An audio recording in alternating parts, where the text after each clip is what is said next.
Good morning, everybody. Friendly neighborhood welder here. I've got a project from my neighbor. It is to take this old, what used to be a keg, and turn it into a water tank for a sawmill.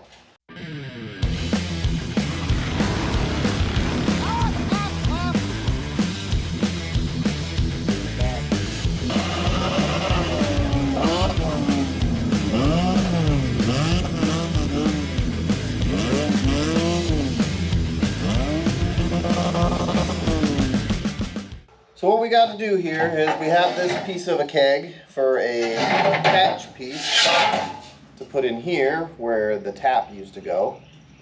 So we got to plug that hole.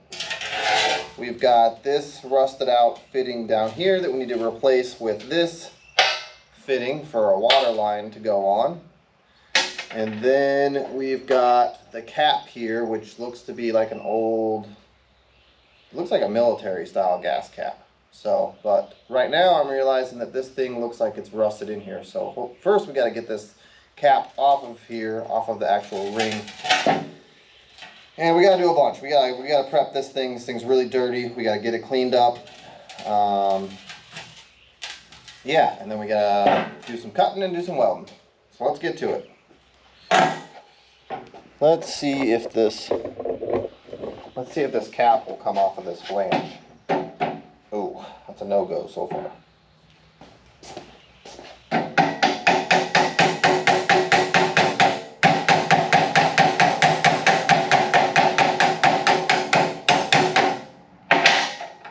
Man, that thing is plumb seized in there. Come on. Okay. Shoot. Well, maybe this isn't going to happen today because this is not... Now I could take a torch to this, but there's a rubber seal under here. And we're just going to melt that thing immediately when we start heating this thing up. It would probably come apart if we did that. Let's keep trying.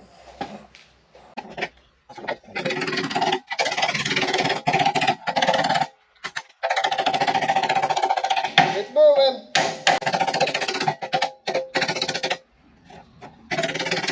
There we go.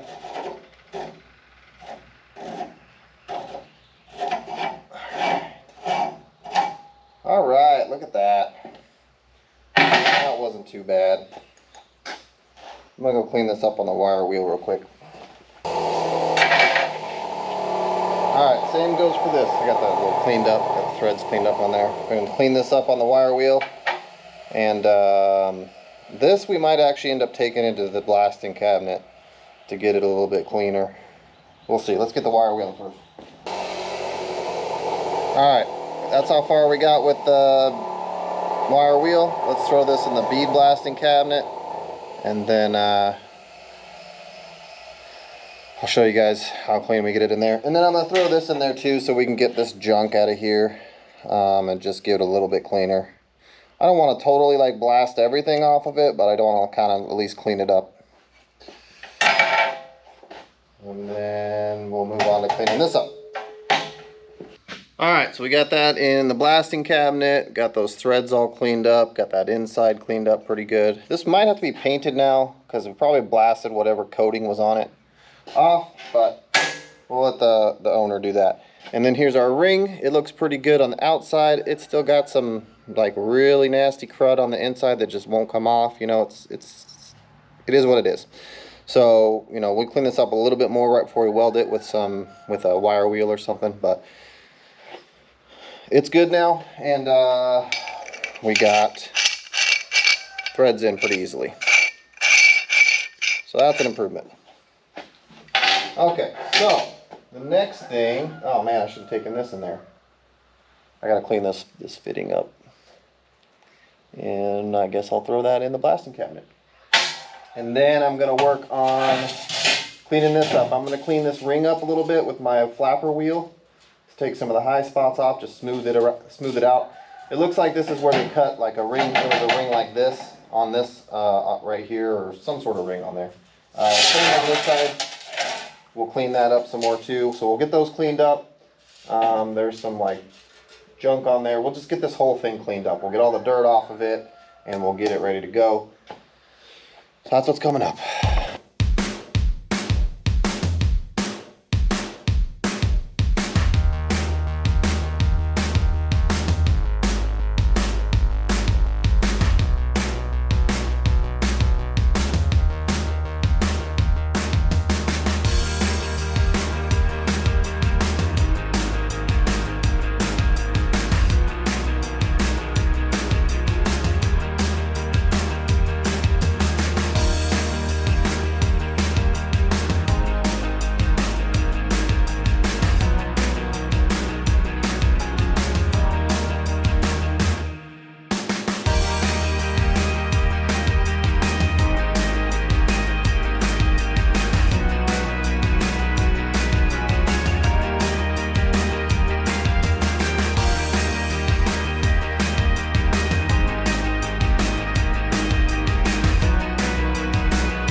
Alright, well I think I'm going to call it there. I mean, I could go further. I could go up and grit and polish this thing. It's got that brush look. This is actually a stripping wheel. So this is like the design to take paint and stuff off. So, but I think it did a really good job of cleaning this up. Like I said, it's not perfect. I could go further, but I mean, this thing has dents in it. You know, it's just a water tank for a sawmill. So yeah, that's it right there. So let me give you a little close up. The welds are okay. I ended up using brazing rod because, especially up here on this lid. So over here I use stainless filler rod because this is a piece of stainless and this is stainless. Up here especially, I started trying to use the stainless filler rod, and this flange is like mild steel or maybe even like pot metal. Like it's not good. So as soon as I started, this flange would melt before the stainless got hot enough to melt. So it was just basically going to blow this away before you could even get the filler metal in. So I used silicone bronze brazing rod, and that was able to do it. So we got our tank there with a lid, and same here, silicone bronze brazing rod, because this piece here is steel. I might have been able to get away with actually using stainless filler on this, but I had the bronze out and I thought it was the proper application, so we got that.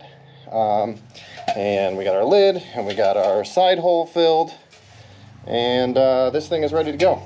I think he's going to be pleasantly surprised. I don't think he was expecting me to do anything other than just weld that bung in, fill that hole, and put that bung on the bottom of it. So I don't think he was expecting me actually to clean off the flanges on the sides, and this could be done a lot better too. I could come in here with the DA and really smooth this out, but like I said, this is a water tank. It's not worth the time to do all that. So I mean, this is pretty sweet the way it is. Anyways, so thank you guys so much for watching. I like doing little projects like this, you know, little quick ones. This took just a handful of hours, maybe like 4 hours or something like that. But thank you guys so much for watching. Please smash that like button for me. Hit the subscribe, hit the bell if you want to get notified of future videos coming out from DJ's Hot Rod and Fab. Like I said, thank you guys so much for watching. I couldn't do this without you guys. We'll catch you on the next one.